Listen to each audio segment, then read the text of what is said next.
Bonsoir à toutes et à tous, bienvenue dans cette dernière édition d'Info Soirée de 2021. On y va pour le sommaire. Une Saint-Sylvestre placée sous le signe de la Covid-19. Malgré les restrictions, de nombreux vacanciers ont choisi la destination mauricienne pour tourner la page 2021 et célébrer le nouvel an sous les tropiques. Reportage dès le début de ce journal.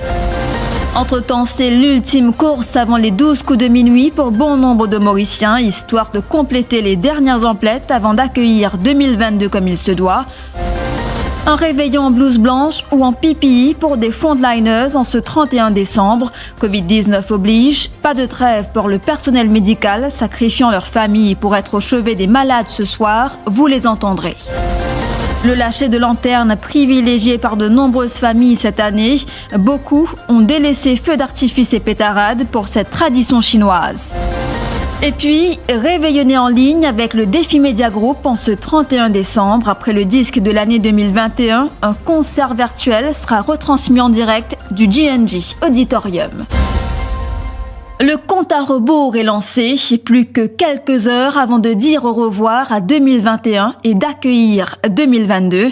La Saint-Sylvestre, une nouvelle fois célébrée à travers le monde sous le signe de la Covid-19. Malgré les restrictions de voyage, de nombreux vacanciers ont opté pour la destination mauricienne pour fêter le nouvel an sous les tropiques, loin des chutes de neige. Sur le littoral nord, régnait une ambiance plutôt bon enfant à la mi-journée, sous le charme d'un lagon bleu turquoise et de sable fin. Des vacanciers se la coulent douce pour tenter d'oublier la Covid-19 et accueillir 2022 comme il se doit. C'est un reportage de Mélanie Clémentine Juliette. Le soleil était au rendez-vous en ce 31 décembre. À la grande satisfaction de Joël, ce Français passe pour la première fois la Saint-Sylvestre sous les tropiques. Il a privilégié Maurice à la Thaïlande. Le nouvel an, c'est la première fois parce que d'habitude, on repart pour les fêtes et début janvier on s'en va en Thaïlande. Mais là c'est tellement compliqué d'aller en Thaïlande qu'on a privilégié l'île Maurice. Et on est arrivé le 9 novembre je crois et on reste jusqu'au 9 mars. Que la situation est tellement catastrophique en France et en Europe que mais finalement on risque pas plus ici que chez nous, quoi. Voilà, mais ce qu'on apprécie à Maurice c'est le soleil et la gentillesse des Mauriciens. Un autre touriste suédois abonde dans le même sens. We've been in Thailand for several times and now we want to try something else. And we heard about Mauritius that it's a nice country, so we try that instead. I think they handle it very good. It's very nice here, the people are very nice. Everyone tries to keep their distance. Passer les fêtes de fin d'année sous les cocotiers, un rêve devenu réalité pour Christine et Christian, double célébration pour ce couple français. On est venu ici pour célébrer nos 30 ans de mariage. On avait toujours rêvé en fait de faire passer une Noël, un jour de l'an, au soleil, sur la plage. Donc voilà, notre rêve se réalise. Nous on voulait une île où il fait chaud, des belles plages, voilà. Après la pandémie, que ce soit là ou ailleurs, ça nous a pas gênés. Non.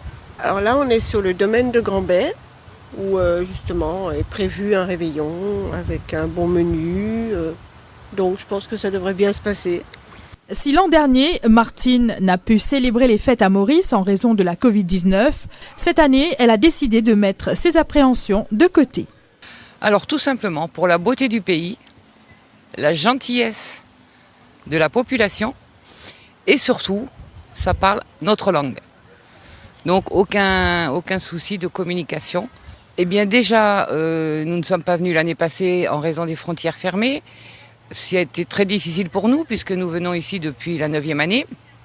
Mais cette année, nous ne sommes pas posés de questions, sachant que finalement, il y aurait moins de monde, certes.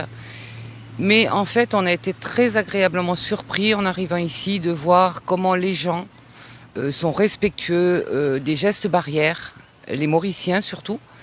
Les gens dans les magasins, tous les entrepreneurs, etc. sont tous très rigides et très respectueux de de cette campagne épidémique qui oblige à avoir certains gestes barrières, en l'occurrence le port du masque tout le temps. Chose qu'on avait un petit peu peur parce qu'on s'est dit que la chaleur ça va être difficile. Et puis finalement non. On s'y habitue et puis ça vaut le coup d'avoir quelques petites contraintes pour vivre ici, quoi. Sous le charme des lagons bleus turquoise et de sable fin et de la gentillesse des Mauriciens, des vacanciers tentent tant bien que mal d'oublier la Covid-19 et de savourer pleinement leur séjour sous les tropiques. De nombreuses personnes s'apprêtent à tourner la page 2021 en petit comité, parfois seules par choix ou par obligation. Avec la propagation du virus, la prudence est de mise chez beaucoup. Entre-temps, c'est l'ultime course avant les 12 coups de minuit. Nicolas, tout l'a acheté comme ça. Ah, mais côté linge, parce que c'est pas qu'à faire bel achat. Parce qu'avec l'aspect Covid, moi, je remarqué, si Covid pas gagné là-haut, il gagne en bas. Parce que le prix est vraiment exorbitant. Imaginez-nous un t-shirt sorti 500, il atterrit à 1100. Donc, il y a un peu pénible. Et côté pétard, là, gaspillage, parce que nous, des gens, c'est qui ne comprennent pas. Les autres, ces autres pétards, ce n'est mais moi, en relation quand c'est du monde qui me vit avec un bon incompétent. Donc, ça me tue. Je vais belles affaires pour dire, mais ça l'année pathétique, ça l'année là. Et comment on passe le réveillon cette année-là? Ben, ça l'année là, en famille. En famille, un dîner, c'est tout. Pas une extravagance. Ben moi, pour moi, le réveillon se passe comme tous les jours. C'est toujours pareil. Sauf l'année qui changeait, ben toujours nous acheter, nous ça, c'est comme ça. Voilà. Il y a rien qui change. Et qui vous dernier achat? Mon dernier achat, mon père donne un petit vêtement pour ma fille. Voilà, mon bien travail et puis je relaxe un petit peu. C'est tout. Et je me souhaite toute bonne année qui l'année prochaine pour meilleur, pas pour une maladie, pas pour rien, qui tout pour ok. Tout ça va disparaître, voilà. C'est tout. Et pour un appétit tantôt? Non, pas pour moi. Franchement, pas pour moi, parce que j'ai un petit respect à toutes les personnes qui ne perdent des autres proches. Non, moi, je suis un pétard. Et en ce dernier jour de l'an, l'ambiance festive n'avait pas encore atteint le village de Flic-en-Flac. Cette station balnéaire ne connaît pas la même ambiance que les années précédentes en cette fin d'année, en raison des restrictions sanitaires. Les plages sont presque désertes, pas de pique-nique ou encore de camping, et la plupart des bungalows sont inoccupés pour le moment. C'est un reportage de Terence O'Neill. Une fois n'est pas coutume, Flic-en-Flac est pratiquement désert pour un matin du 31 décembre. La plupart des bungalows et appartements étaient vides ce matin. On croise les sœurs Itive de Cassis en compagnie de leur mère. Malgré ce temps de pandémie, elles n'ont pas voulu déroger à la tradition. On fait une habitude l'année de faire un campement, on t'en prend du campement une année après nous. En tranquillité. Covid pas fait de pire pour sortir? Oui, fait pire. Mais c'est seulement pour une précaution. Oui. Nous déjà fini par ça, donc nous connaissons que ça veut dire. Tout tranquille. En fait, de 6 suffit. Pour savourer comme il se doit les dernières heures de 2021, elles mettront les petits plats dans les grands en ce jour de réveillon de la Saint-Sylvestre. Une grillade, une canard, une tang, tout. Un peu de tout. Mais j'en mets toujours au rythme, poisson, bouillon poisson. Toutefois, en mémoire des victimes de la Covid-19, pas de pétarade ni de feux d'artifice pour cette famille. Je vous sonne pétard, ça là? Non, personne pas prend pétard. Nous respect. Mais ce calme qui règne pour l'instant à Flic-en-Flac peut changer à tout moment et la police en est consciente, comme l'explique l'inspecteur Shivakuten. La pollution sonore qui nous connaît, qui dans sa bonne période festive là, il vient un fléau, nous bien dire, qui gêne pas mal de personnes. Et là, nous pouvons être très vigilants et nous pouvons faire une descente dans sa bonne place là. Et nous pas dire du monde, pas besoin fêter, pas besoin célébrer, mais nous besoin quand même penser qu'il y a les autres du monde qui autour de nous dans l'environnement qui peut-être nous affectés par le décès d'un de nos proches suite à la Covid-19. Alors, je pense le bon sens doit prévaloir. En tout cas, tolérance zéro en cette fin d'année. La police veille au grain. Si pour beaucoup, le nouvel an est synonyme de festivité, certains sont toujours sur le pont, même un 31 décembre. Pas de trêve pour les frontliners. Le personnel médical continue d'assurer le service.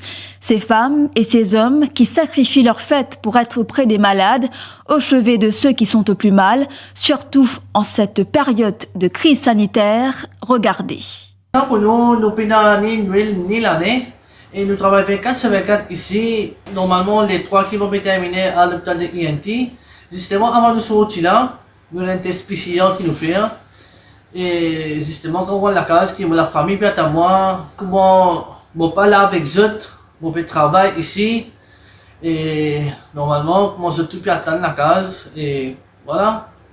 C'est un sacrifice que nous devons accepter. C'est nous travaillons qui comme ça. Qui nous veut travailler là, nous quittons la famille, nous venons là, nous devons faire tout nécessaire ici. Il y a une équipe qui peut terminer à partir de 22 h, il y a une équipe qui peut faire 24 h. Et pour terminer le lendemain matin, l'année prochaine, c'est-à-dire à 8 h. Aujourd'hui, nous trouvons qu'il est le 31 décembre, nous devons faire beaucoup de sacrifices pour nous travailler le 31 décembre. Et nous pouvons bien manquer de bonne famille. Nous avons une situation extrêmement grave, nous avons une pandémie et nous devons trouver qu'il nous peut faire un maximum pour nous là. C'est vraiment les tristes qui nous besoin de dire que nous doit travailler, nous pas avec nos familles. Nos familles, c'est un pilier, ils peuvent manquer nous.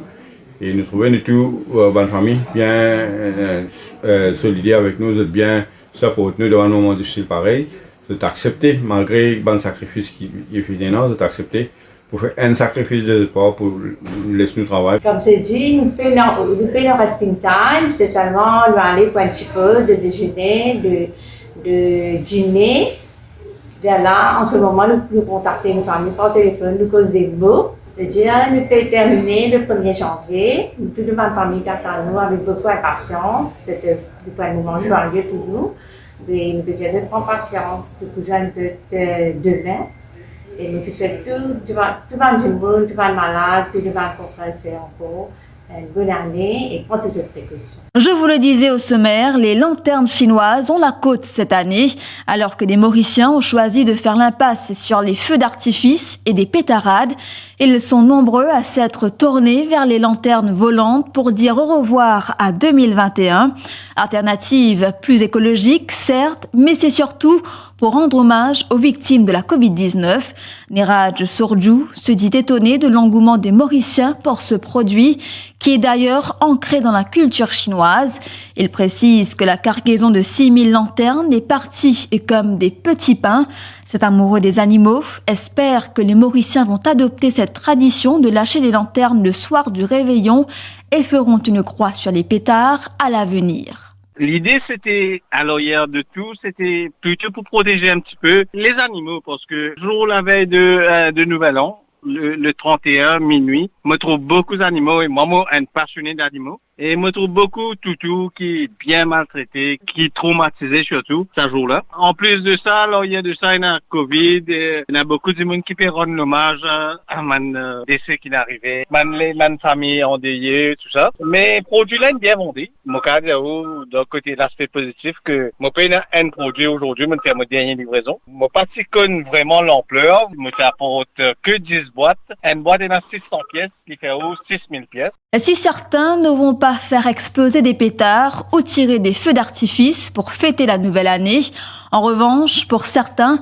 cette pratique a une signification spécifique, comme chasser les démons et implorer la paix et le bonheur, accueillant une nouvelle année.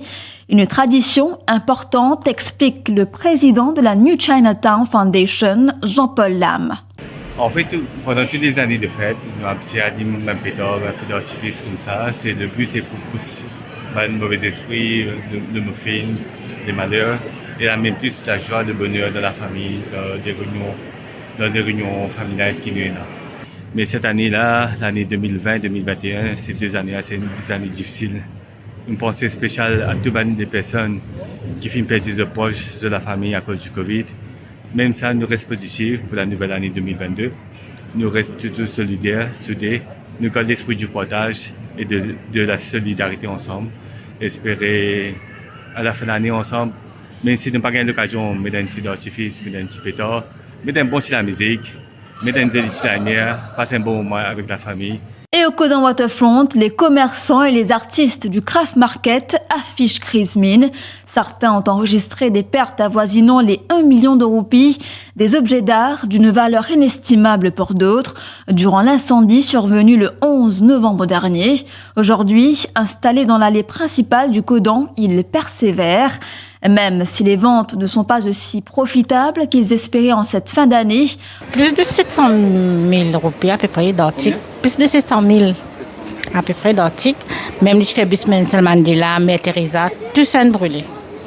Oui. Et aujourd'hui, là, on gagne un petit place à l'intérieur. Avec Codon, oui, à l'intérieur, à l'extérieur. Et là, il recommence à faire ce petit travaux qu'il peut faire, mais il n'a pas faire beaucoup à cause le temps aussi, et ça prend du temps. Au fait, là, du tout, nous n'avons aucun moyen pour investir justement, parce que là, on veut travailler avec ceux qui moyennent. Donc, oui, voilà, oui. Donc, comme c'est manuel, on fait au fur et à mesure, mais nous n'avons pas moyen pour investir pour des modes. Moi, habitué à faire un petit bracelet, boucle d'oreille, une chaîne, cheville, mais il y en a beaucoup qui étaient pas milliers. Mais tout l'île brûlée. Oui, ici. Combien de tableaux pour une rue? Une soixantaine de tableaux. Qui vous fait ou même? Oui. Combien de temps pour faire le tableau? Il dépend ce dessin, il y en a qui prend 2-3 jours, il y en a une semaine, il dépend grandir les tableaux là aussi, il y en a différents formats. Mais imaginez, ça représente combien de très grand? Oui. En termes d'argent, à peu près, ça représente combien? Pour moi, c'est une valeur plus sentimentale qui n'a parce que je fais ça, on me la met, je prends le temps, je fais ça. Moi, je ne pas ça grain l'argent qui me perd là, moi, ça grain travail qui me fait, qui n'a allé dans le fait. Je vous retrouve après cette pause.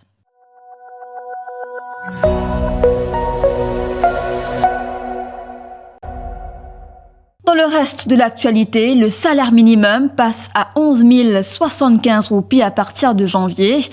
Hier, le Conseil des ministres a donné son accord pour que des règlements appropriés soient promulgués pour le maintien du versement de l'allocation spéciale qui a été introduite en 2018 pour compléter le salaire minimum national, mais également pour le paiement de la compensation salariale aux employés des différents secteurs à partir de janvier 2022. Selon la syndicaliste Jane Ragou, les employeurs sont dans l'obligation de payer la somme de 11 075 roupies comme salaire minimum. Il sorti depuis 8005, il arrive en 2021, 10 575. Et à partir de la fin janvier, il pour 11 075. Ça veut dire un travailleur qui travaille full-time, 45 heures par semaine, le plus bas salaire, comme un cleaner, aucun patron pas pour payer moins que 11 075 roupies. Donc, un travailleur bien veille ça bien au grain. Et c'est dans n'importe qui chose, bien faire un syndicat soit bureau de travail connu, parce que ça devient la loi maintenant. Donc, tout travailleur qui gagne la paye jusqu'à 50 000 roupies pour gagner 500 roupies comme compensation pour perdre un pouvoir d'achat à la fin du mois de janvier. Au chapitre des faits divers ce vendredi, triste fin pour un maçon de 46 ans. Cet habitant de Bambou a été victime d'un délit de fuite à Gros Caillou hier. La victime a été retrouvée en bordure de route, portant de multiples blessures. Son décès a été constaté à l'hôpital Djitou. L'autopsie pratiquée par le médecin Maxwell Monvoisin a attribué son décès à un choc dû à de multiples blessures. Une enquête initiée, ce décès porte à 108 le nombre de tués sur nos routes depuis le début de l'année. Ce soir, à minuit, le disque de l'année 2021 sera connu. En attendant, le Défi Media Group organise un concert virtuel. Plusieurs artistes seront sur la scène du J&J Auditorium à Phoenix. Et l'annonce des tubes de l'année 2021 que vous avez plébiscité débutera à partir de 20h. Et à partir de 22h30, une pléiade d'artistes locaux défileront sur scène. Il y aura notamment Clarelle Armel, Nancy Desrougères, Mario Justin, Akshay Joron, Mervyn Clélie et Ashley Pereira. Voilà, nous sommes arrivés à la fin de cette dernière édition d'Infosoirée de 2021. Merci d'avoir été des nôtres tout au long de l'année. Merci pour votre fidélité. Toute l'équipe du Défi Media Group se joint à moi pour vous souhaiter une très belle année de 2022.